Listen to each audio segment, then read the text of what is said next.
সাধারণ মানুষের সমস্যার কথা শুনতে জনতার দরবার কর্মসূচির আয়োজন করলেন বিনপুর বিধানসভার বিধায়ক ডাক্তার প্রণোদ টুডু। সোমবার ঝাড়গ্রাম জেলার জাম্বনির বিধায়ক কার্যালয়ে মানুষের সমস্যার কথা শুনলেন বিধায়ক। এদিন সকাল থেকে জাম্বনি ব্লকের বিভিন্ন প্রান্ত থেকে অগণিত মানুষ তাদের নানা সমস্যা ও ক্ষোভের কথা জানাতে হাজির হন। ফলে কার্যালয় চত্বরে সাধারণ মানুষের উপচে পড়া ভিড় দেখা যায়।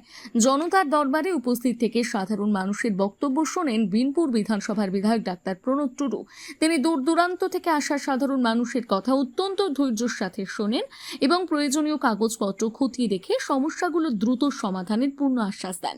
এছাড়াও যে সমস্ত বিষয় তার সরাসরি এখতিয়ারভুক্ত নয় সেগুলোর ক্ষেত্রে কোথাও ও কিভাবে প্রশাসনিক যোগাযোগ করতে হবে তার সঠিক দিক নির্দেশনা দেন তিনি। সংবাদ মাধ্যমের মুখোমুখি হয়ে বিধায়ক ডাক্তার প্রণোদ টুডু বলেন, অনেকে অনেক আশা নিয়ে জনতার দরবারে এসেছেন। অতীতে 2012 বা 14 সালের দিকে বহু মানুষকে বিভিন্ন প্রতিশ্রুতি দেওয়া হয়েছিল, কিন্তু দুর্ভাগ্যের বিষয় সেই প্রতিশ্রুতিগুলো পূরণ হয়নি।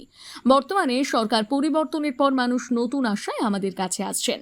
আমরা প্রতিটি বিষয়ে গুরুত্ব সহকারে আলোচনা করছি।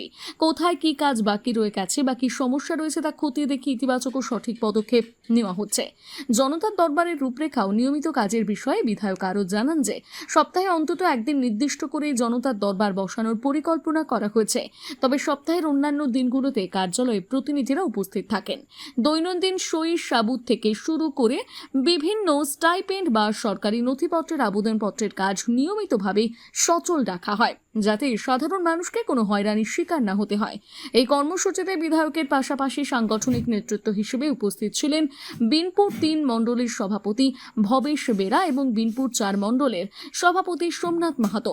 তাদের উপস্থিতিতে সমগ্র কর্মসূচিটি অত্যন্ত সুশৃঙ্খলভাবে সম্পন্ন হয়।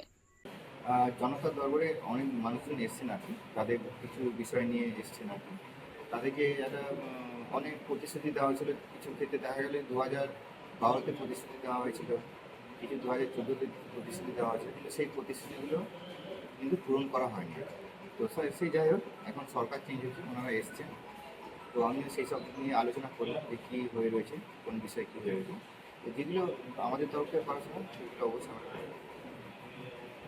এটা সপ্তাহে 1-2 দিন আমরা বসার প্ল্যানিং করেছি।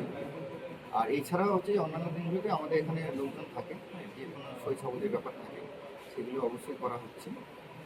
সে রেগুলার সব রেডি করা থাকছে আর কি।